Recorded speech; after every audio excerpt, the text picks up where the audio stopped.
Inay, saan niyo po nakuha ang scarf na yan? Tanong, mula sa isang consultation desk sa isang istasyon ng pulis.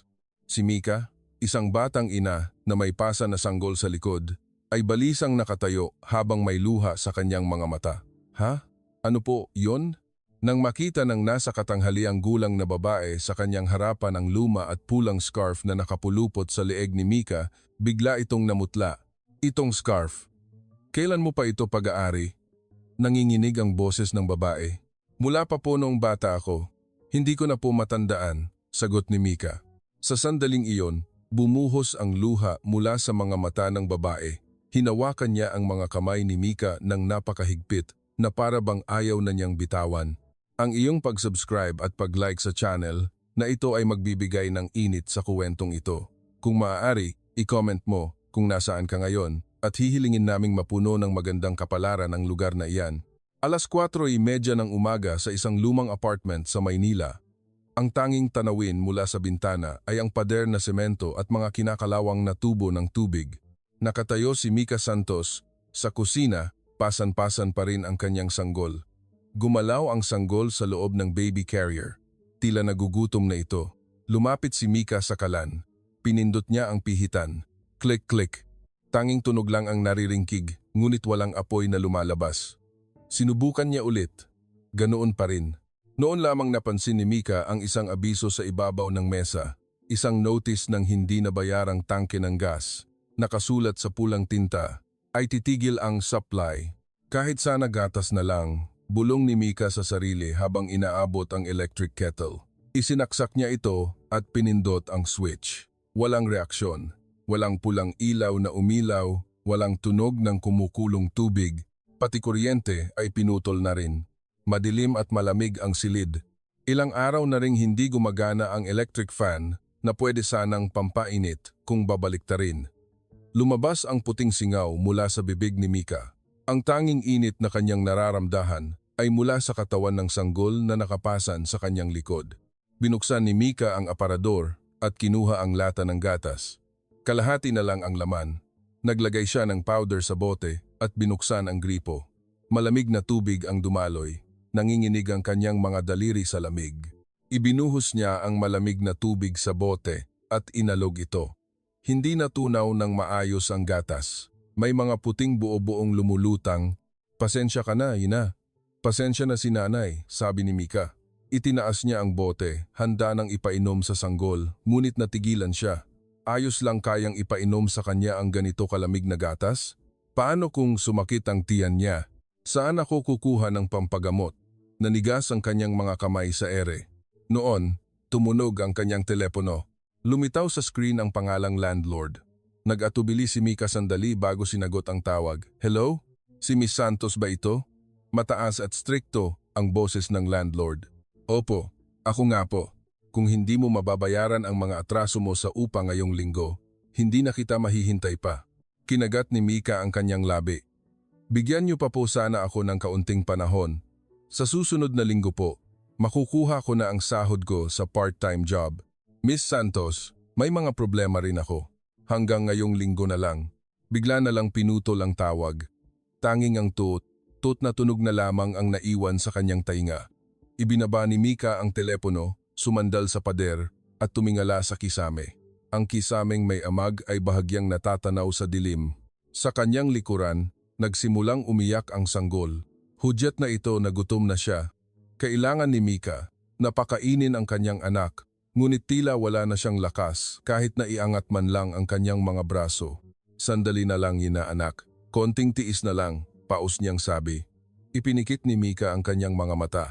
Alas 6 ng umaga, umalis ng bahay si Mika, pasan ang kanyang sanggol. Mayroon siyang interview para sa isang part-time job sa isang delivery service. Habang naglalakad papuntang istasyon, hinahampas ng malamig na hangin ang kanyang pisngi.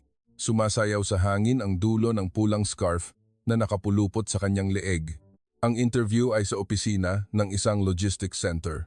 Umupo si Mika sa isang upuan sa waiting area, naghihintay ng kanyang pagkakataon. Isang lalaking nasa katanghaliang gulang, nakatabi niya ang sumulyap sa kanya. May kasama kang sanggol sa interview? Tumango si Mika. Wala po kasing mapag-iwanan. Umiling ang lalaki at nag-text, "Hay nako, ang mga kabataan talaga ngayon, hindi na niya narinig ang katapusan ng sinabi nito dahil tinawag na ng staff ang pangalan niya." Pagpasok niya sa opisina, isang lalaking nasa early 40s ang nagbabasa ng kanyang mga dokumento. Itinaas niya ang kanyang mukha at tiningnan si Mika o mas tamang sabihin ang sanggol na pasa niya. "Mika Santos? Tama?" "Opo." Tapos na ang hearing. Isinara ng lalaki ang folder.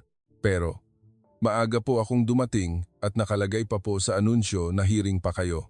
Kakasara lang kanina," sabi ng lalaki habang tinitingnan ang kanyang relo. Hindi sumuko si Mika. "Kahit anong oras po pwede ako, kahit madaling araw o gabi." Sa halip na sumagot, tumingin ang lalaki sa direksyon ng pinto. "Next applicant please." May pumasok na isa pang aplikante. Kinailangan ni Mika na tumabi. Huminto siya sa may pinto at lumingon, ngunit binubuklat na ng lalaki ang dokumento ng susunod na aplikante. Walang sino man ang lumingon sa kanya.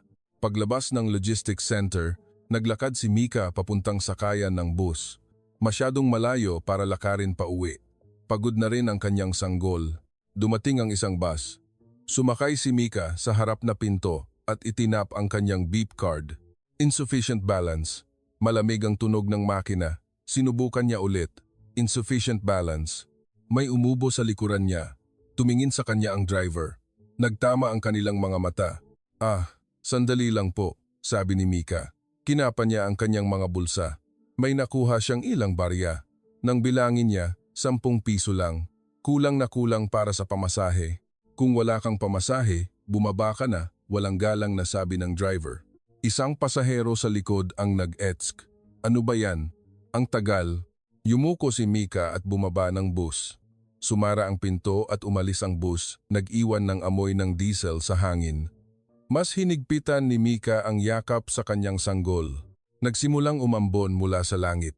Ang maliliit na patak ng ulan ay tumama sa kanyang pulang scarf. "Okay lang yan, Ina. Maglalakad na lang tayo." "Maglalakad na lang," sabi ni Mika sa sarili. Humakbang siya, paisa-isa. Pauwi, nakita niya ang isang convenience store. Huminto si Mika sandali. Paubos na ang gatas. Kailangan niyang bumili ngayon. Binuksan niya ang pinto at pumasok. Bumungad sa kanya ang mainit na hangin. Pumunta si Mika sa estante ng mga gatas. Tiningnan niya ang presyo. 1,200. Barya lang ang pera niya. Nanatili siyang nakatayo roon ng ilang sandali. Kinuha niya ang lata ng gatas, tapos ibinalik. Kinuha ulit, tapos ibinalik na naman. Lumapit ang isang tindera, isang babaeng nasa early 20s. Tubig na lang po," sabi ni Mika. Kumuha siya ng isang bote ng tubig mula sa ref, 20 pesos. Pumila siya sa cashier. Habang ini-scan ng tindera ang barcode, nagtanong ito, "Hindi niyo po bibilhin yung gatas? Kanina niyo pa po tinitingnan." Ngumiti si Mika, isang pilit na ngiti. "Sa susunod na lang po. Tubig lang muna ngayon." Nagtaka ang tindera, ngunit hindi na nagtanong pa. Tinanggap ni Mika ang sukli at inilagay sa bulsa. Lumabas siya ng convenience store. Muling humampas ang malamig na hangin. Pumasok siya sa isang eskinita. Malakas na ang ulan at may mga naipong tubig sa daan. Yumuko si Mika habang naglalakad.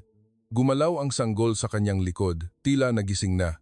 At noon, may nasagi ang kanyang paa. Huminto si Mika. Sa basang sahig, may isang makapal na brown envelope. Basang-basa na ito ng ulan. Yumuko si Mika at pinulot ito. Mabigat. Bahagyang nakabukas ang dulo. Sumilip siya sa loob. Pera. Mga bigkis ng tig-1,000 piso ang siksik sa loob. Nagsimulang manginig ang mga kamay ni Mika. Bumilis ang tibok ng kanyang puso. Nahirapan siyang huminga. Tinantya niya. Mukhang aabot sa 3 milyong piso. 3 milyon. Sapat na para bayaran ang upa, ang gas at kuryente, makabili ng gatas at pambayad sa ospital ng sanggol. Naramdaman niya ang init mula sa katawan ng sanggol sa kanyang likod. Mainit, niyakap ni Mika ang envelope sa kanyang dibdib. Rinig na rinig niya ang tibok ng kanyang puso na natili siyang nakatayo ng ilang sandali. Pagkatapos, tiningnan niya ulit ang envelope. Nanginginig ang kanyang mga daliri. Bahagyang nanginig ang kanyang mga labi. Itinaas ni Mika ang kanyang mukha at lumingon sa paligid. Walang tao sa eskinita, walang sinuman. Tanging ang malakas na buhos ng ulan ang naroroon. Tiningnan niya ulit ang envelope. Kaninong pera kaya ito? Sino ang nakawala ng ganito kalaking halaga? Siguradong hinahanap na ito ng may-ari. Hindi ito sa akin. Mahinang bulong ni Mika. Paos ang kanyang boses. Gumalaw ang sanggol sa likod niya. Hudyat na gutom na siya. Hinigpitan ni Mika ang hawak sa envelope at dahan-dahang niluwagan. Lumingon siya. Hindi sa direksyon ng bahay niya, kundi sa direksyon ng istasyon ng pulis. Malinaw na naiwan ang mga bakas ng kanyang paa sa basang kalsada. Isang hakbang, isa pa. Naglakad si Mika, mahigpit na hawak ang envelope. Nanginginig pa rin ang kanyang mga daliri. Madaling araw, nakatayo si Mika sa harap ng istasyon ng pulis. Kumukurap-kurap ang mahinang ilaw ng signboard. Gumalaw ang sanggol sa kanyang likod. Huminga ng malalim si Mika at itinulak ang pinto. Sa loob, may isang pulis na nakaupo, mukhang nasa early 50s. Nakatingin siya sa computer screen, ngunit itinaas niya ang kanyang mukha. Anong maitutulong ko? Nakapulot po ako ng pera. Inilabas ni Mika ang brown envelope at inilagay sa ibabaw ng counter. Nanlaki ang mga mata ng pulis. Kinuha niya ang envelope at tiningnan ang laman. Magkano ito? Mukhang marami. Inilabas ng pulis ang mga bigkis ng pera at sinimulang bilangin isa-isa. Nakatayo si Mika sa harap niya, pinapanood siya. Ang tagal ng oras, 3 milyon. Eksakto, sabi ng pulis. Itinaas ang kanyang mukha at tinitingnan si Mika ng may matalas na tingin. Saan mo ito napulot? Sa isang eskinita po malapit sa bahay namin. Basa na po ng ulan. Anong oras? Mga 7:00 po ng umaga. Nagsusulat ang pulis sa isang papel. Wala ka namang ginastos kahit 5, hindi ba? Namula ang mukha ni Mika. Magalang ang tono ng pulis, ngunit may pahiwatig ng pagdududa. Wala po. Kahit 1 piso. Tinatantong ko lang para makasiguro. Kumuha ng isang form ang pulis at inabot kay Mika. Isulat mo ang contact number mo. Kailangan ka naming tawagan kapag nahanap na ang may-ari. Kinuha ni Mika ang ballpen at isinulat ang kanyang numero. Bahagyang nanginginig ang kanyang kamay. Tiningnan ng pulis ang numero. Sigurado kang numero mo ito? Mahirap kung hindi ka namin makontak. Opo, sa akin po yan. Habang nagsusulat si Mika, gumalaw ang sanggol at umungol. Tumingin ang pulis sa relo. May kasama kang sanggol sa ganitong oras? Hindi sumagot si Mika. Huminto ang kamay niyang may hawak na ballpen. Hindi niya alam kung anong isasagot. Pagkatapos mong magsulat, pumirma ka rito. Kinuha ng pulis ang form at mabilis na binasa. Tatawagan ka na lang namin kung may balita. Magalang ang mga salita, ngunit ang kanyang tingin ay bumalik na sa computer screen. Wala nang dahilan para manatili pa roon si Mika. Paglabas niya ng istasyon, kakaiba ang kanyang pakiramdam. Wala naman akong ginawang masama, pero bakit parang nakakahiya? Isinauli niya ang eksaktong 3 milyong piso pero bakit ganito kaaba ang pakiramdam niya? Tila mas bumigat ang pasan niyang sanggol. 8:30 ng umaga nang makarating siya sa convenience store. May shift siya ngayong umaga. Binuksan niya ang pinto para sa mga empleyado at pumasok. Nakatayo ang manager sa harap ng cash register, isang payat na lalaking nasa mid-40s. Manager, magandang umaga po. Tumingin sa kanya ang manager at bumuntong hininga. Miss Santos, umuwi ka na muna ngayon. Natigilan si Mika. Po? Bakit po? Wala kang pasok ngayon. Umiwas ng tingin ang manager. Lumapit si Mika. Pero, ang alam ko po may morning shift ako. Tiningnan ko pa po ang mensahe niyo kahapon. Nagbago ang sitwasyon. Anong sitwasyon po? Hindi sumagot ang manager. Tumingin siya sa mga estante at sinabing, basta, umuwi ka na muna ngayon. Hindi na nakatiis si Mika. Bukas po? Pwede po ba akong pumasok bukas? Tumalikod ang manager. Ayaw niyang makipagtinginan. Tatawagan na lang kita mamaya. Gusto niyang itanong kung tinanggal na ba siya, pero naglakad na ang manager papunta sa stockroom. Pinanood na lang ni Mika ang likod nito. Hindi na niya ito mapigilan. Lumabas siya ng convenience store. Malamig ang hangin. Nawala ang sahod niyang 5 para sa araw na iyon. Kung mayroon lang siyang perang iyon, nakabili na sana siya ng 1 lata ng gatas. Pauwi na siya. Dahil walang pamasahe, kailangan niyang maglakad. Dahan-dahan siyang humakbang. Umiyak ang sanggol sa kanyang likod. Malapit na tayo, Ina. Malapit na. Sa entrance ng apartment, nasalubong niya ang caretaker, isang lalaking nasa 60s. Huminto ito nang makita siya. Miss Santos, sandali. Huminto si Mika. Opo, tumawag ang landlord. Sabi niya, kung hindi ka makakabayad ng upa ngayong linggo, kailangan mo nang mag-impake. Kumirot ang dibdib ni Mika. Pwede po bang humingi pa ng kaunting panahon? Iwinagayway ng caretaker ang kanyang kamay. Wala akong magagawa diyan. Kausapin mo ng direkta ang landlord. Pero sa tingin ko, mahihirapan ka. Alam mo naman ang ugali noon. Hindi nakapagsalita si Mika. Mahirap yan, may kasama ka pang sanggol. Bakit hindi ka na lang umuwi sa inyo? Wala po akong pamilya. Natigilan ang caretaker. Maya-maya, tumalikod ito at pumasok sa gusali. Naiwan si Mika na nakatayo roon. Nanlambot ang kanyang mga tuhod. Pagbukas niya ng pinto ng kwarto, sumalubong sa kanya ang malamig na hangin. Walang heater sa silid. Ibinaba ni Mika ang sanggol at inihiga sa kumot. Inabot ng sanggol ang kamay niya. Gutom ka na ano? Sandali lang ha. Binuksan ni Mika ang aparador at kinuha ang lata ng gatas. Halos wala ng laman. Baka sapat na lang para sa isang timpla. Itinagilid niya ang lata at isinalin ang gatas sa bote. Binuksan niya ang gripo at malamig na tubig ang dumaloy. Ibinuhos niya ito sa bote at inalog. May mga puting buo-buong lumulutang. Pasensya ka na, Ina. Inilapit ni Mika ang bote sa bibig ng sanggol. Nagsimula itong sumuso. Kahit malamig ang gatas, buong lakas itong uminom. Habang pinapanood niya ito, namuo ang luha sa kanyang mga mata. Kasalanan ni nanay. Pasensya ka na talaga. Sa labas, malakas pa rin ang ulan. Tinitigan ni Mika ang bintana. Ang mga patak ng ulan ay tahimik na bumabagsak. Kung may 3 milyon lang ako. Kung nasa akin lang ang perang iyon. Napailing si Mika. Hindi sa akin ang perang iyon. Sinabi niya ito sa sarili, ngunit walang lakas ang kanyang boses. Naubos ng sanggol ang gatas. Binuhat siya ni Mika at tinapik-tapik ang likod. Isang maliit na dighay ang narinig. Agad na nakatulog ang sanggol. Inihiga ni Mika ang sanggol sa kumot at tumabi. Tumingala siya sa kisame. Ang kisameng may amag ay bahagyang natatanaw sa dilim. Ano na ang gagawin ko bukas? Sa susunod na araw? At sa mga susunod pa? Walang sagot. Ipinikit ni Mika ang kanyang mga mata. Sa malamig na silid, tanging ang paghinga ng sanggol ang maririnig. Ilang araw ang lumipas. Araw-araw, sinusubukan ni Mika na malampasan ang mga pagsubok. Naubos ang gatas at bigas. Walang tawag mula sa convenience store. 2 beses sa isang araw, nakakatanggap siya ng mensahe ng paniningil mula sa landlord. Nang hapong iyon, isang hindi kilalang numero ang tumawag. Nag-atubili si Mika bago sinagot. Hello? Si Miss Mika Santos po ba ito? Mula po ito sa istasyon ng pulis. Bumilis ang tibok ng puso ni Mika. Opo, ako nga po. Nahanap na po ang may-ari ng pera. Pwede po ba kayong pumunta rito? Ngayon po ba? Kung maaari po. Naghihintay po kasi ang may-ari.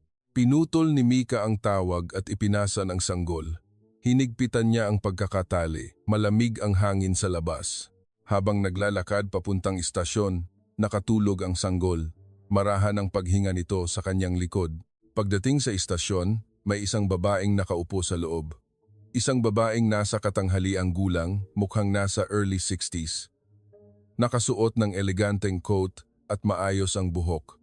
Tila nauna siyang dumating at naghihintay.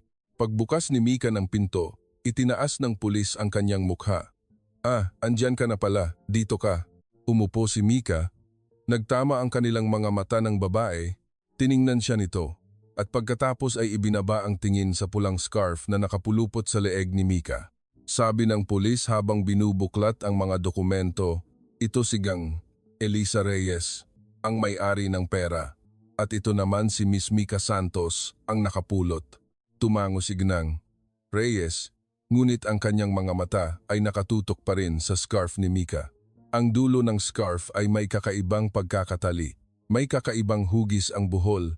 Unti-unting nanigas ang ekspresyon ni Gnang Reyes. Nagsalita si Gnang Reyes. Bahagyang nanginginig ang kanyang boses.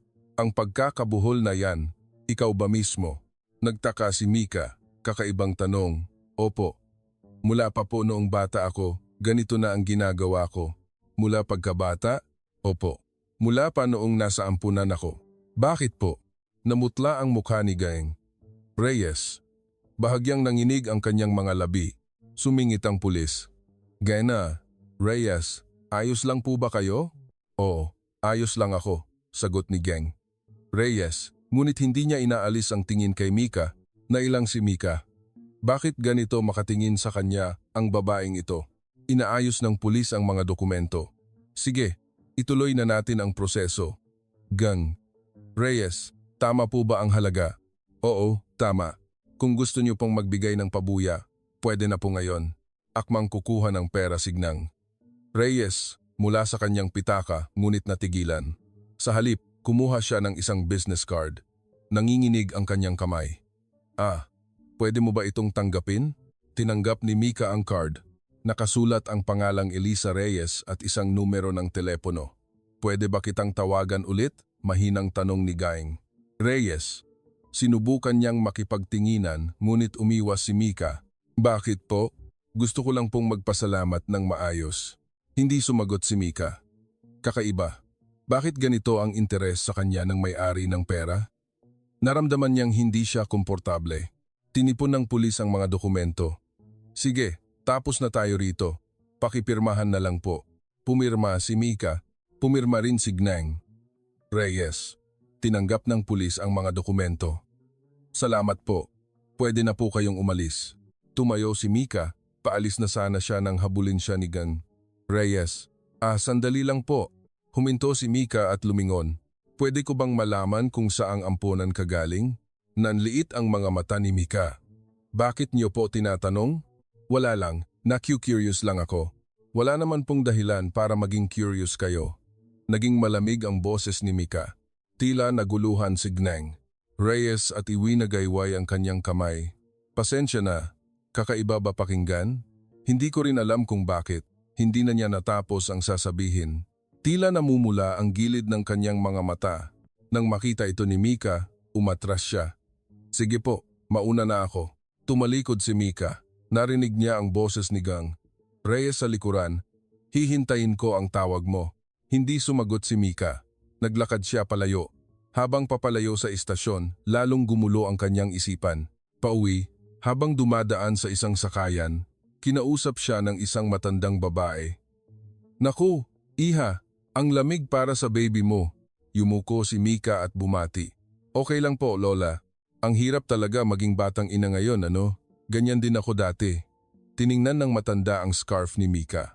Ang ganda ng scarf mo, iha. Sabi nila, ang pula raw ay nagdadala ng swerte. Hinawakan ni Mika ang dulo ng scarf. Naramdaman niya ang buhol. Mula pa po noong bata ako, ito na ang gamit ko. Talaga? Kaya pala mahalaga sa iyo, ano? Numiti ang matanda. Dumating ang bus. Sumakay ang matanda. Sige iha, palakihin mong mabuti ang baby mo. Umalis ang bus. Naiwan si Mika na nakatayo, nakatingin sa kanyang scarf. Naalala niya ang tingin ni Gnang. Reyes kanina. Bakit ganoon na lang ang pagtingin nito sa scarf? Bakit tinanong nito ang tungkol sa pagkakabuhol? Kinuha niya ang business card mula sa kanyang bulsa. Elisa Reyes. Binasa niya ang pangalan. Wala siyang naramdaman, ngunit may bumabagabag sa kanyang isipan. Isang pakiramdam na hindi niya maipaliwanag. Wala kaming kaugnayan, bulong ni Mika at ibinalik ang card sa bulsa. Naglakad na siya, umihip ang hangin at sumayaw ang dulo ng scarf. Pagdating sa bahay, may nakadikit na memo sa pinto. Mula sa landlord, Biyernes ang huling araw. Tinanggal ni Mika ang memo at kinusot ito. Binuksan niya ang pinto. Sumalubong ang malamig na hangin. Gumalaw ang sanggol sa kanyang likod. Tila nagigising na. Gising ka na, ina? Ibinaba ni Mika ang sanggol at niyakap. Binulat ng sanggol ang kanyang mga mata. Hinawakan ng maliit niyang kamay ang mukha ni Mika. Sa sandaling iyon, muling sumagi sa isip niya ang mukha ni Gnang. Reyes, ang nanginginig na boses, ang namumulang mata, ang titig sa buhol. Ano ba talaga yon? Tumingin si Mika sa labas ng bintana. Dumidilim na, nagiging pula ang kalangitan. Isang bahagi ng kanyang puso ang nabalot ng kaba. Kinabukasan, umalis si Mika, pasa ng kanyang sanggol. Kailangan niyang maghanap ng trabaho. May 3 kainan siyang pupuntahan para sa interview na nakita niya online. Ang una ay isang karinderya. Pagbukas niya ng pinto, isang babaeng nasa 50s ang lumabas mula sa kusina, naka-apron. Tiningnan siya nito mula ulo hanggang paa. Ikaw, yung para sa interview? Opo, ako po si Mika. Napunta ang tingin ng babae sa likod ni Mika, sa sanggol na nakapasan. Bakit mo dinala ang baby mo? Wala po kasing mapag-iwanan. Pero kapag nagtatrabaho na po, sa daycare ko siya iiwan. Sa daycare? Kakayanin mo bang magtrabaho rito habang nasa daycare siya? Alas 5 ng umaga ang pasok dito. Kinagat ni Mika ang labi. Opo, kaya ko po. Umiling ang babae. Pasensya na, iha. Hindi pwede ngayon. Talaga po, magtatrabaho po ako ng mabuti. Kahit ano po.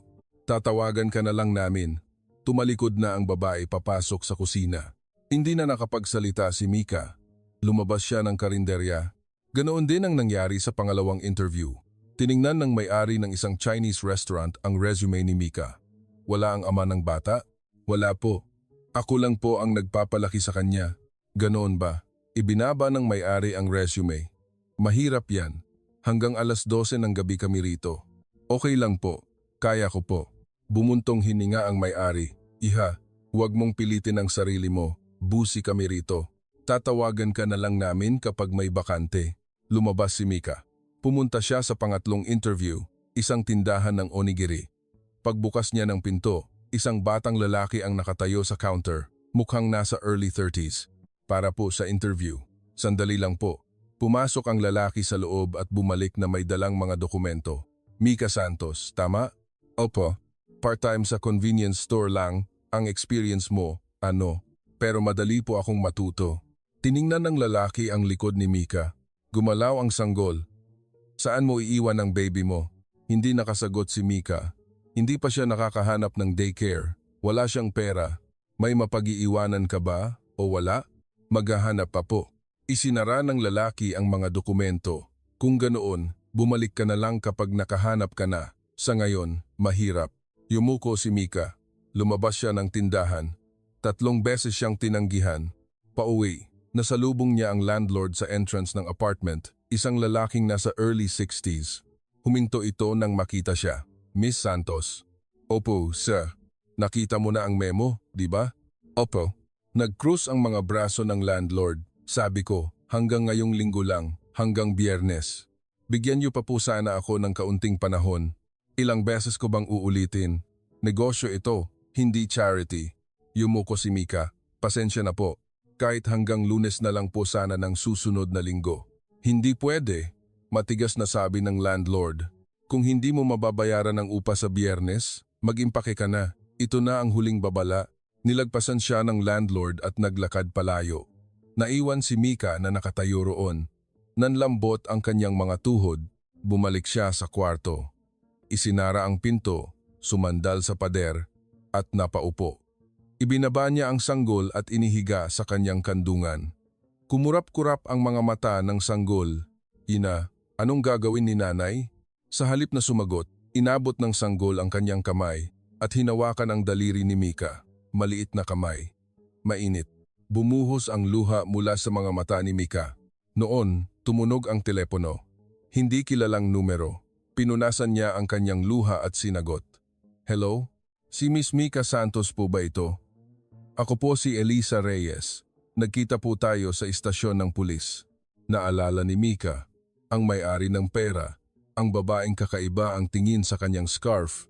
Opo, naaalala ko po. Pasensya na sa biglaang tawag. Kung okay lang po sana, gusto ko sanang makipag-usap sa inyo. Tungkol po saan? Natahimik sandali si Jingeng Reyes. Narinig niya ang malalim na paghinga sa kabilang linya. Gusto ko po sanang personal na makipag-usap. Kung may oras po kayo, naghahanap si Mika ng dahilan para tumanggi, ngunit wala siyang maisip. Kakaiba. Saan po? Pwede po ba sa isang coffee shop malapit sa inyo? Ako na po ang pupunta. Nag-atubili si Mika. Gumalaw ang sanggol sa kanyang kandungan. Sige po, bukas, alas 2. Kinabukasan, Dumating si Mika sa napag-usapang lugar, isang maliit na coffee shop. Nauna nang dumating si Gnang. Reyes, nakaupo sa tabi ng bintana. Nang makita siya, tumayo ito. Salamat sa pagdating mo. Opo. Umupo si Mika sa tapat niya. Inihiga niya ang sanggol sa kanyang kandungan. Ngumiti si Gnang. Reyes habang tinitingnan ang sanggol, ngunit may lungkot sa kanyang mga mata. Ang cute naman. Ilang buwan na siya? 7 buwan po. 7 buwan. Bulong ni Geng. Reyes. Niyakap niya ang tasa ng kape. Natahimik sila. Naunang nagsalita si Mika. Ano po ang pag-uusapan natin? Itinaas ni Gieneng. Reyes ang kanyang mukha. Namumula ang kanyang mga mata. 25 taon na ang nakalipas. Nawala ang anak kong babae. Nanigas ang ekspresyon ni Mika. Po, bagong silang pa lang siya noon. May sakit ako, parehong katawan at isip. At isang araw, dinala siya ng asawa ko at hindi na bumalik. Paos na ang boses ni Gnang. Reyes. Nanginginig ang kanyang mga kamay. 25 taon ko siyang hinanap. Walang anumang lead. Namatay ang asawa ko sa isang aksidente pagkatapos ng aming divorce at hindi ko na nalaman kung saan napunta ang anak ko. Kinabahan si Mika. Bakit po ninyo ito sinasabi sa akin? Tinitigan ni Gnang. Reyes ang scarf ni Mika. Ang scarf na yan, ako mismo ang gumawa niyan para sa anak ko. Binurdahan ko ng initials ang dulo ng pulang scarf. Walang malay na hinawakan ni Mika ang dulo ng scarf. May maliit na burda roon ng magkadikit na letrang Y at T. Palagi itong naroroon, pati ang pagkakabuhol na yan. Mayroon akong kakaibang paraan ng pagbubuhol. Itinuro ko sa anak ko, noong 3 taong gulang pa lang siya. Nagsimulang manginig ang mga kamay ni Mika. Sandali po, ano po ang ibig niyong sabihin? Tiningnan ko ang mga record sa amponan. May isang batang babae na nagngangalang Mika Santos na pumasok sa amponan noong 3 taong gulang siya. Kumuha si Gingang Reyes ng isang lumang litrato mula sa kanyang bag. Isang batang babae na karga ang isang sanggol. Nakapulupot sa leeg ng sanggol ang isang pulang scarf. Ito ang anak ko. Tiningnan ni Mika ang litrato. Dumagundong ang kanyang puso. Nanlamig ang kanyang mga kamay. Wala po akong alam, tumayo si Mika. Bakit po ninyo ito ginagawa sa akin? Nakapulot lang po ako ng pera at isinauli. Mika, wala akong magulang. Inabando na ako. Yun lang yun, nanginginig ang boses ni Mika. Nagsimulang umiyak ang sanggol. Binuhat siya ni Mika para patahanin. Pasensya na, masyado yata akong nagmamadali. Tumayo si Gnang. Reyes, hindi kita pipilitin. Gusto ko lang makasiguro. Ipinasa ni Mika ang sanggol. Paalis na sana siya ng coffee shop nang huminto. Hindi lumingon, sinabi niya. Huwag na po kayong makialam sa buhay ko. Binuksan niya ang pinto at lumabas. Hinampas ng malamig na hangin ang kanyang mukha. Pauwi. Tumunog ang kanyang telepono. Mula sa ospital. Miss Mika Santos, para po ito sa bakuna ng baby niyo. Kailangan po kayong pumunta bago matapos ang susunod na linggo. Opo. Ang bayad po sa bakuna ay E1,500 at may karagdagang E1,000 pa po para sa ibang items na hindi sakop ng PhilHealth. Hindi nakasagot si Mika. Tami, 2,500. Ang pera niya ngayon ay wala pang UL 500. Hello? Naririnig niyo po ba ako? Opo, naririnig ko po. Pupunta po ako bago matapos ang susunod na linggo. Pinutol niya ang tawag. Huminto siya sa isang eskinita. Umiyak ang sanggol sa kanyang likod. Sumagi sa isip niya ang mukha ng landlord. Hanggang Biyernes, naalala niya ang mga pagtanggi sa interview at ang mga salita ni Gnang Reyes. 25 taon na ang nakalipas na wala ang anak kong babae. Napailing si Mika. Walang kaugnayan. Hindi siya makapaniwala. Ayaw niyang maniwala. Kinuha niya ang business card ni Gnang Reyes mula sa bulsa. Akma niya itong pupunitin, ngunit hindi gumalaw ang kanyang mga kamay. Ibinalik niya ito sa bulsa. Naglakad siya. Mabigat ang mga hakbang. Ilang araw ang lumipas. Sinubukan ni Mika na iwaksi ang mga sinabi ni Gieneng Reyes, ngunit hindi madali. Ang litrato, ang pulang scarf sa sanggol, kapareho ng sa kanya. Biyernes ng umaga, nakatanggap siya ng mensahe mula sa landlord. Ngayon ang huling araw. Kung wala akong matanggap na tawag hanggang 6 p.m. bukas na bukas, tatanggalin na namin ang mga gamit mo. Binasa ni Mika ang mensahe at ibinaba ang telepono. Wala siyang pera, wala siyang mapupuntahan. Noon, tumunog ang telepono mula kay Gnang Reyes. Mika, ako ito. Nag-aalinlangan si Mika kung sasagutin. Sa pangatlong ring, sinagot niya, Opo, pasensya na sa biglaang tawag. May oras ka ba ngayon? Bakit po? May gusto lang akong sabihin. Gusto sana kitang makausap ng personal. Tumingin si Mika sa bintana, kulay abo ang langit. Tila uulan na. Saan po? Ako na ang pupunta. Doon na lang sa dati. Isang oras ang lumipas, nagkita sila sa parehong coffee shop. Nauna si Gnang Reyes. May isang envelope na naglalaman ng mga dokumento sa ibabaw ng mesa. Umupo si Mika, tulog ang sanggol sa kanyang likod. Ano po ang pag-uusapan natin? Ibinaba ni Gina. Reyes ang tasa ng kape at tumingin sa kanya. Gusto kong magpa-DNA test ka. Nanigas ang ekspresyon ni Mika. DNA test? Oo, hindi kita pipilitin. Gusto ko lang makasiguro. Umiling si Mika. Hindi po ako interesado. Naiintindihan ko. Natural lang na ganyan ang maramdaman mo sa biglaang hiling na ito. Inabot ni Gnang Reyes ang envelope. Ako ang magbabayad ng lahat. Nakaschedule na rin ako sa ospital. Tiningnan ni Mika ang envelope. Hindi niya ito maabot. Bakit po? Bakit niyo ito ginagawa sa akin nang walang ebidensya? Natahimik sandali si Gnang Reyes. 25 taon akong naghanap. Lahat ng posibleng lead, sinundan ko. Lahat bigo. Bumaba ang kanyang boses. Pero nang makita ko ang scarf na yan, parang tumigil ang puso ko. Hindi sumagot si Mika. Nagpatuloy si Gnang Reyes. Maaring nagkakamali ako. Maaring hindi ikaw. Pero gusto kong makasiguro. Gusto kong malaman. At ano pong magbabago kapag nalaman nyo? Naging matalas ang boses ni Mika. Kung ako nga ang tunay niyong anak, anong susunod? Hindi nakasagot si Gnang Reyes. Namula ang kanyang mga mata. Bumuntong hininga si Mika. Sa ngayon, wala po akong matitirhan. Kung hindi ko mababayaran ang upa mamayang hapon, palalayasin na ako. Nanlaki ang mga mata ni Gnang Reyes, ganyan ba kalala ang sitwasyon mo? Opo, kaya wala po akong panahon para isipin ang DNA test. Akmang tatayo si Mika nang abutin ni Gnang Reyes ang kanyang kamay. Sandali, huminto si Mika. Ano man ang resulta ng test, tutulungan kita. Sa ano po? Sa kung ano man ang kailangan mo ngayon. Upa man yan o iba pa. Nanliit ang mga mata ni Mika. Bakit po? Hindi pa naman sigurado kung anak niyo ako. Kahit na, matatag ang boses ni Gnang Reyes. Hindi ko kayang makita ang isang taong nangangailangan at hindi tulungan. Tinitigan ni Mika si Gina Reyes. Mukhang seryoso ito, ngunit mahirap paniwalaan. Ano po ang kondisyon? Walang kondisyon.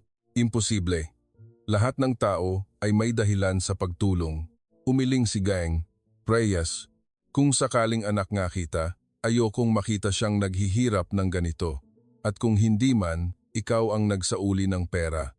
Sapat na yung dahilan para tulungan ka. Kinagat ni Mika ang labi.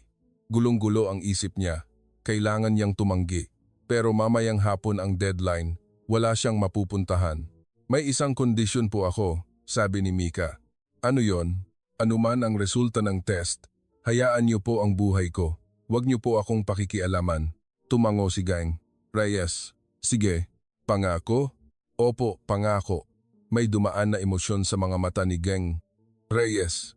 Hindi malaman ni Mika kung ito'y ginhawa o lungkot. Kinuha ni Mika ang envelope. Kailan po ang test? Pwede na bukas. Nakabook na sa ospital. Bumuntong hininga si Mika. Gumalaw ang sanggol sa kanyang likod. Nagigising na. Kinabukasan, pumunta si Mika sa ospital. Kasama niya si Gnang Reyes. Pagkatapos magrehistro, umupo sila. Nakikita niya ang mga taong naglalakad sa hallway. Tumingin si Mika sa labas.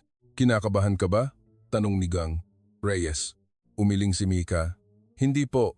Nagsinungaling siya. Mabilis ang tibok ng kanyang puso. Tinawag ng nurse ang pangalan niya. Tumayo si Mika. Pumasok siya sa extraction room. Tinalian ng nurse ng goma ang kanyang braso. Medyo masakit to. Pumasok ang karayom. Tumingin si Mika sa labas. Maaliwalas ang langit, walang ulap. Tapos na, sabi ng nurse at nilagyan ng bulak ang braso niya. Lumabas si Mika. Naghihintay si Ganeng. Reyes, ayos ka lang? Opo. Pumasok din si Gang Reyes sa extraction room. Umupo si Mika sa waiting area. Inabot ng sanggol sa kanyang kandungan ang kamay at hinawakan ang daliri niya. Hinawakan mo ang kamay ni nanay, ano? Ngumiti ang sanggol. Nakita ang gilagid nitong walang ngipin. Ngumiti rin si Mika. Tila matagal na siyang hindi ngumingiti. Lumabas si Gang Reyes, may bulak din sa braso. 1 linggo raw ang resulta. Opo, pwede ba kitang tawagan hanggang sa lumabas ang resulta? Nag-isip sandali si Mika, kung kailangan po. Lumabas sila ng ospital, sabi ni GNeng. Reyes, ihahatid na kita ng taxi. Okay lang po. Maglalakad na lang ako. May dala kang gamit? Kasama mo pa ang baby? Sabi ko pong okay lang. Matigas na sabi ni Mika. Hindi na namilit si Gang Reyes. Sige, mag-iingat ka. Tumango si Mika at tumalikod. Naglakad siya. Naramdaman niya ang tingin ni Gnang Reyes sa kanyang likod. Hindi siya lumingon. Nang gabing iyon, tumawag ulit ang landlord. Miss Santos, nakuha mo na ba ang pera? Bukas ko po babayaran. Talaga? Baka hindi na naman totoo yan. Hindi po. Bukas ng umaga, babayaran ko.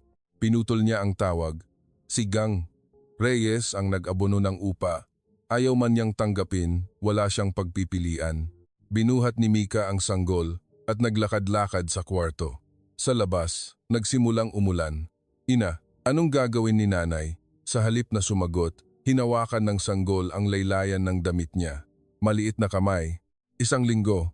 Pagkatapos ng 1 linggo, malalaman na. Ano kaya ang magiging resulta? Anak nga ba talaga ako ng babaeng iyon? O nagkataon lang ang lahat? Lumakas ang ulan sa labas. Ipinatong ni Mika ang kamay sa bintana. Malamig. Kailangan kong kayanin to, bulong niya. Nakatulog ang sanggol sa kanyang mga bisig. Marahan ang paghinga nito, inihiga niya ang sanggol. Patuloy ang ulan, basang-basa ang paligid. 3 araw ang lumipas matapos ang test. Araw-araw, hinihintay ni Mika ang resulta. Binayaran na ni Ganang Reyes ang upa.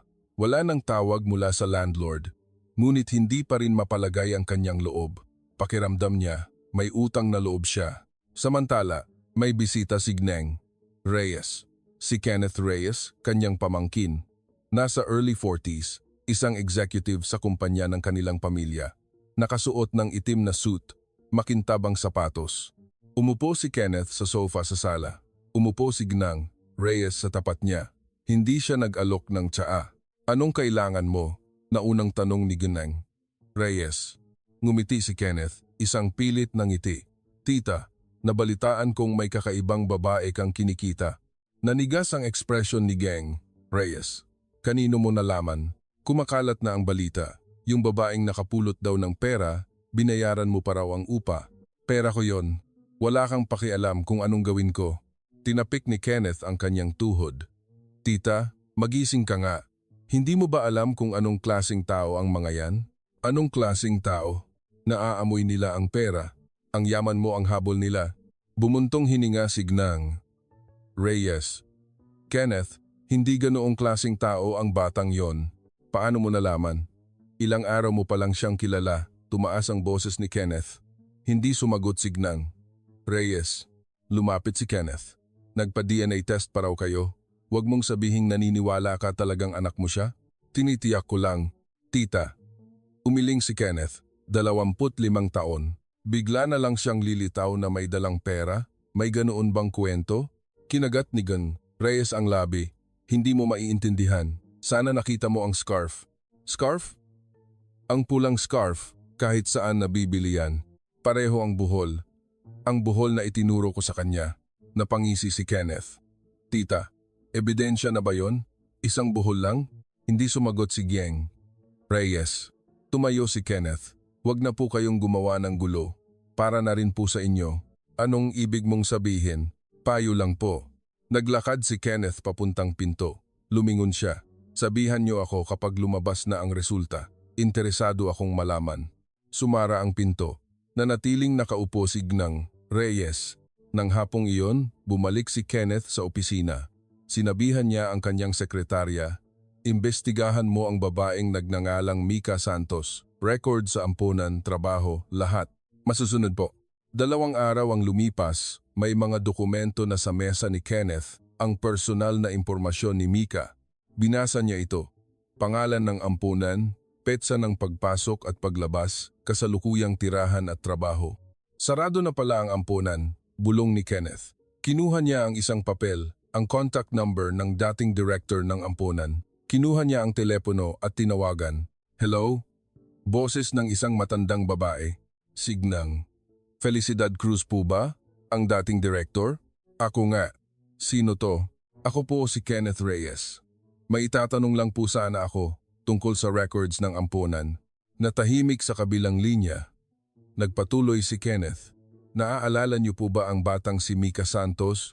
Pumasok po siya noong 3 taong gulang siya." "Mika Santos?"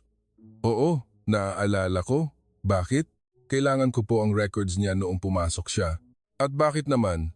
May pag-iingat sa boses ng direktor. Pinalambot ni Kenneth ang kanyang boses.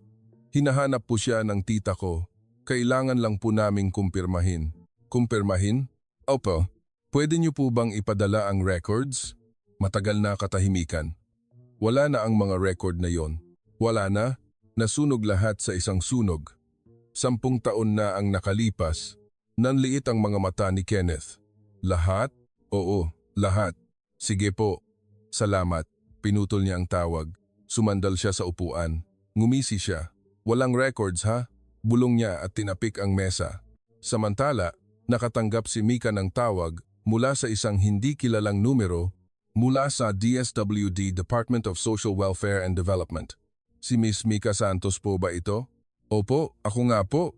Tumatawag po kami para sa isang environmental check ng inyong tinitirhan." Nanigas ang mga kamay ni Mika. "Po? Opo. May nakarating po kasing report sa amin. Pupunta po kami sa inyo sa susunod na linggo." "Report? Sino po ang nag-report?" "Hindi po namin pwedeng sabihin. Ang schedule po ay sa Martes, 2:00 ng hapon." Pinutol ang tawag. Hawak pa rin ni Mika ang telepono. Mabilis ang tibok ng kanyang puso. Environmental check. Report. Sino ang nag-report? Bakit? Lumingalinga si Mika sa kanyang kwarto.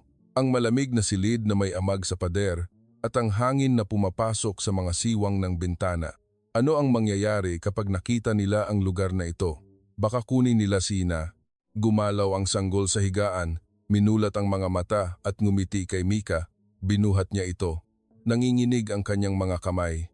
Kinabukasan, nagsimulang umubo ang sanggol.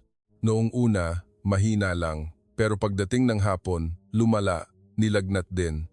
Hinawakan ni Mika ang noo nito, mainit. "Ina, okay ka lang?" Umiyak ang sanggol.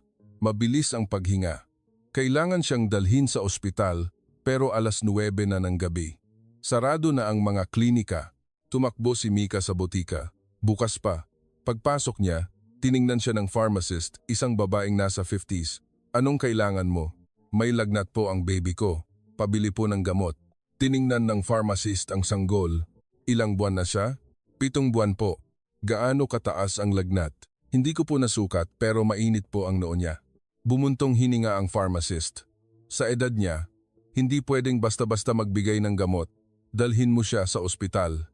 Sarado na po ang mga ospital. Pumunta ka sa emergency room. Kinagat ni Mika ang labi. "Magkano kaya ang bayad doon?" "Ang pera niya ay 2,000 na lang. Kahit gamot na lang po muna. Pakiusap po."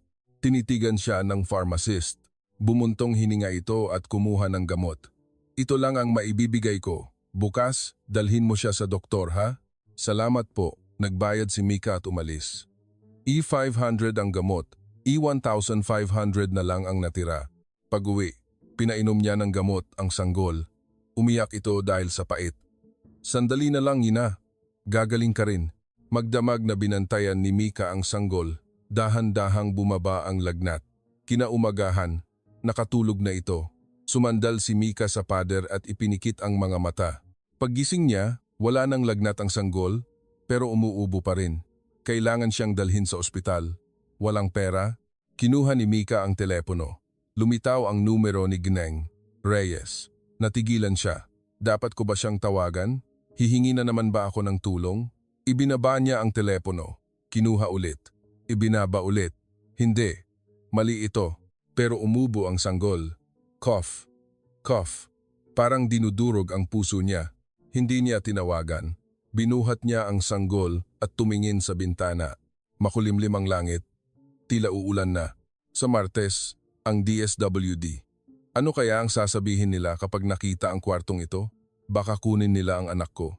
Nanginginig ang mga kamay ni Mika. Mas hinigpitan niya ang yakap. Protektahan ka ni nanay. Ano man ang mangyari, bulong niya. Pero walang lakas ang kanyang boses. Paano?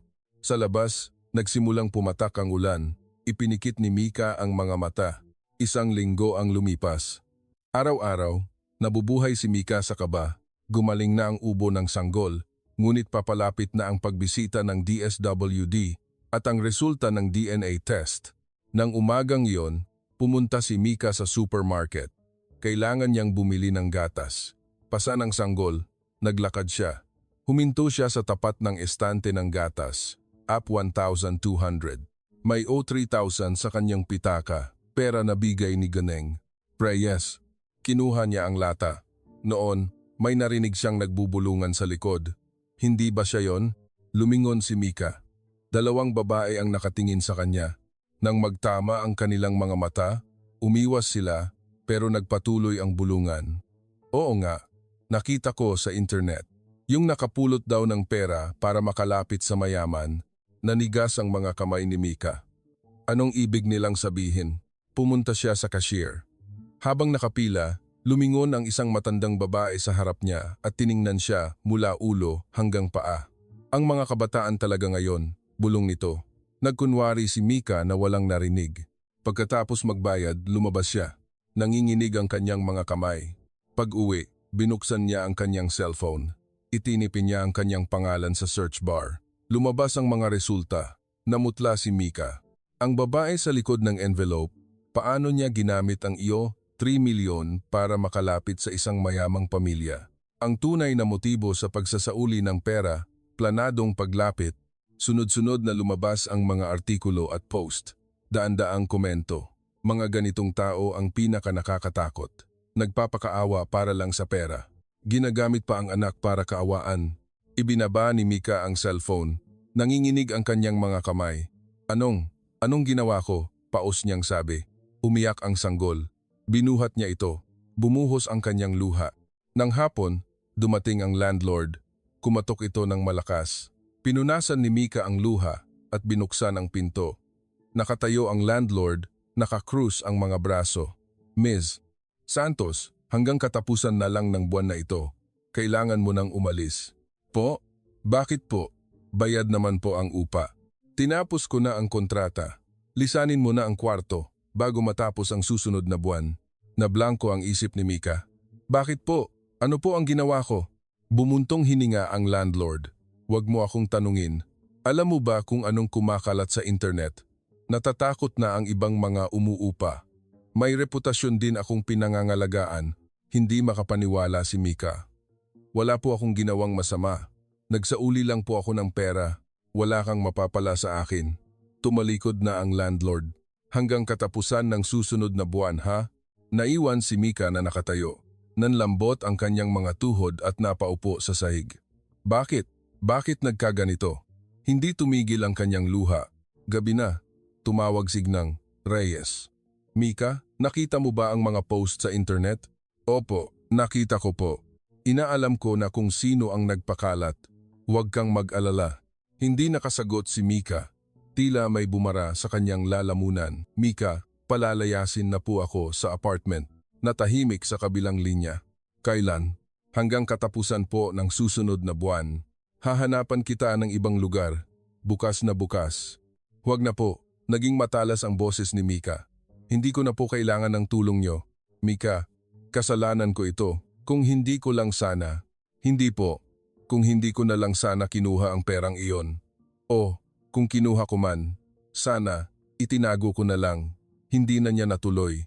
Nanginginig ang kanyang boses. Dahil sa katangahan kong isauli, nagkaganito. Hindi totoo yan. Tama ang ginawa mo. Tama? Mapait na tumawa si Mika. Ito ang napala ko sa paggawa ng tama.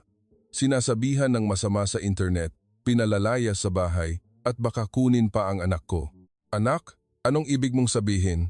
May pupunta pong DSWD para sa environmental check. May nag-report daw. Nanigas ang boses ni Gnang. Reyes, sino? Hindi ko po alam. Hindi nila sinabi. Matagal na katahimikan. Baka si Kenneth, sabi ni Gnang. Reyes, sino po yon? Pamangkin ko. Binalaan niya ako na huwag gumawa ng gulo. Ipinikit ni Mika ang mga mata. Gulong-gulo ang isip niya.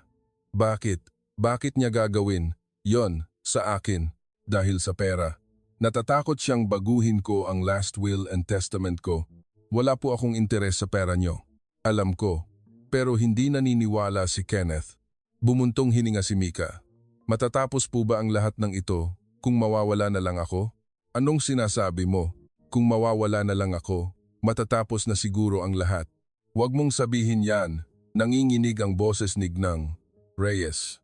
Hindi sumagot si Mika. Mika, magkita tayo bukas. Mag-usap tayo. Opo. Pinutol ang tawag. Nanatiling madilim ang kwarto. Hindi siya natulog. Naramdaman niya ang matinding guilt. Nakaabala siya kay Jeng. Reyes. Hindi siya mabuting ina. Para saan pat nabubuhay ako? Noon, gumalaw ang sanggol. Hinawakan ng maliit nitong kamay ang kamay niya. Mahigpit. Tiningnan ni Mika ang maliit na kamay. Mainit. Buhay. Ina. Idinikit ni Mika ang kamay ng sanggol sa kanyang dibdib. Naramdaman niya ang tibok ng puso. Pareho nilang puso. Pasensya ka na. Ang hina-hina ni nanay. Pasensya na. Bumuhos ang luha. Pero iba na ngayon. Hindi ako susuko. Hindi susuko si nanay. Niyakap niya ang sanggol. Pero hindi niya alam kung paano. Wala siyang mapupuntahan. Walang pera. Walang mapagkakatiwalaan. Nandyan si Gnang. Reyes, pero ayaw na niyang makaabala. Ipinikit ni Mika ang mga mata. Inisip niya ang bukas, ang susunod na araw. Walang kasiguraduhan, pero kailangan niyang kayanin. Para sa batang ito, para sa maliit na kamay na ito, kayanin mo, kakayanin ko, bulong niya. Ilang araw ang lumipas, nakatanggap si Mika ng tawag. Isang batang babae ang nagsalita. Si Miss Mika Santos po ba ito? Opo. Tumatawag po ako mula sa Bahay Kalinga. Kilala niyo po ba si Gnang Felicidad Cruz? Kumabog ang dibdib ni Mika. Si Gnang Felicidad ang nag-alaga sa kanya. Opo. Bakit po? Nasa critical na kondisyon po siya ngayon sa ospital. Gusto ka raw po niyang makita. Napigil ni Mika ang kanyang hininga. Saang ospital po? Sa Central Hospital po. Makakapunta po ba kayo? Pupunta po ako ngayon din. Pinutol niya ang tawag. Ipinasa ng sanggol at umalis. Sumakay siya ng bus. Pagdating sa ospital, tinanong niya ang room number. 513. Huminto siya sa harap ng pinto. Pagbukas niya, isang matandang babae ang nakahiga sa kama. Si Gnang Felicidad. Payat na payat, lubog ang mga mata. Direk. Lumapit si Mika. Minulat nito ang mga mata. Mika, dumating ka. Mahina ang kanyang boses. Hinawakan ni Mika ang kamay nito. Malamig, bakit po kayo nagkaganyan? Lahat naman tayo tumatanda, iha. Mahinang tumawa ito. Mika, may sasabihin ako sa iyo. Ano po yon? Naaalala mo ba noong dumating ka sa amponan? Hindi po. 3 taon ka pa lang kasi noon. May isang memo na kasama mo. Nakadikit sa pulang scarf mo. Bumilis ang tibok ng puso ni Mika. Ano po ang nakasulat? Ipinikit ng direktor ang mga mata. Huwag ninyo siyang hahanapin. Ano po ang ibig sabihin yon? May nagtatago sa iyo para hindi ka mahanap. Sino po? Hindi sumagot ang direktor. Umiyak ito. Patawarin mo ako, Mika. Ako ang sumunog ng records mo. Namutla si Mika. Bakit po? Tinakot nila ako na ipapasara ang amponan kung hindi ko gagawin. Sino po? Umiling ang direktor. Hindi ko kilala.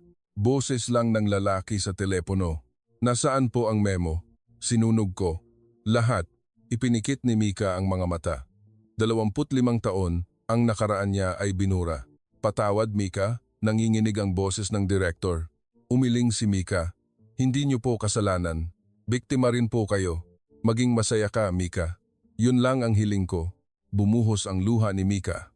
Paglabas ng ospital, napaupo siya sa isang bench. Tinawagan niya si Ngang Reyes. Hello? Ako po ito. Si Mika. Mika, anong nangyari sa boses mo? Sinabi ni Mika ang lahat ng nalaman niya mula sa director. Ang memo, ang pananakot. Sino ang gagawa niyan? Nanginginig ang boses ni Ngang Reyes. Boses daw po ng lalaki. Natahimik si Ngang Reyes. Mika, nasaan ka? Nasa Central Hospital po. Huwag kang aalis dyan. Pupunta ako. 1 oras ang lumipas. Dumating si Jing Reyes. Mika, ayos ka lang? Opo. Hindi siya okay, pero iyon ang sinabi niya. Hinawakan ni Ngang Reyes ang kanyang kamay. Anak kita. Ikaw ang anak ko. Umiling si Mika. Wala pa po ang resulta. Kahit wala pa, alam ko na. Ang memo, ang pananakot, lahat konektado. Sinabi ng asawa ko noon na hinding-hindi niya ipapahanap ang anak namin. May inilabas na dokumento si Ngang Reyes. Nag-imbestiga rin ako. May record ng donation sa ampunan sa pangalan ni Kenneth. 10 taon na ang nakalipas, kasabay ng pananakot sa director. Tiningnan ni Mika ang papel. Nanginginig ang kanyang kamay. Bakit po gagawin yon ni Mr. Kenneth? Pera. Ang yaman ko. Kung mahanap kita, magbabago ang mana niya. Hindi na makita ni Mika ang mga letra. Wala po akong kailangan na yaman. Gusto ko lang pong malaman kung bakit ako iniwan. Hindi ka iniwan. Itinago ka, niyakap siya ni Ngang Reyes. Bumagsak si Mika sa kanyang mga braso. Umiyak siya ng umiyak. Inay, lumabas ito sa kanyang bibig nang hindi namamalayan. Mas hinigpitan ni Ngang Reyes ang yakap. Pasensya na, huli na ako. Pasensya na, gumalaw ang sanggol. Tiningnan ito ni Ngang Reyes. Ito pala ang apo ko, tumango si Mika. Hinawakan ni Ngang Reyes ang kamay ng sanggol. Hinawakan din siya pabalik. Ang cute-cute niya. Tiningnan ni Mika ang pulang scarf. Ngayon, alam ko na, hindi ako iniwan. Ibang klaseng luha ang pumatak. Lumabas ang resulta ng DNA test. 99.9% match. Nang gabing iyon, sa bahay ni Ngang Reyes, nagkaroon ng family meeting. Naroon ang kapatid ni Ngang Reyes at ang pamilya nito, kasama si Kenneth. Tita, bakit mo pa inimbitahan ang babaeng yan? Inilabas ni Ngang Reyes ang resulta, 99.9% match. Si Mika ang anak ko. Natahimik ang lahat. Tita, teka lang, tumayo si Kenneth. Baka peke yan. Hindi, sabi ni Ngang Reyes. Inilabas niya ang record ng donation, ang phone records. Ikaw ang nagbanta sa director. Ikaw ang nagtago sa kanya sa loob ng 25 taon. Namutla si Kenneth. Tita, hindi totoo yan. Gusto mo lang ng pera. Malamig na sabi ni Ngang Reyes, dahil sa'yo, hindi ko nakasama ang anak ko. Palayasin ka sa kumpanya. I-freeze ang lahat ng assets mo. Umalis ka na. Hindi na nakapagsalita si Kenneth. Yumuko siya at umalis. Lumapit si Ngang Reyes kay Mika. Alam ko, sabi nito, gusto ko lang ng anak, 25 taon. Umiyak si Mika. Inay, niyakap siya ni Ngang Reyes. Isang yakap na puno ng init sa kauna-unahang pagkakataon. Tumira si Mika sa bahay ni Ngang Reyes. Sa unang gabi, hindi siya makatulog. Ang kisame ay puti, walang amag. Ang silid ay mainit.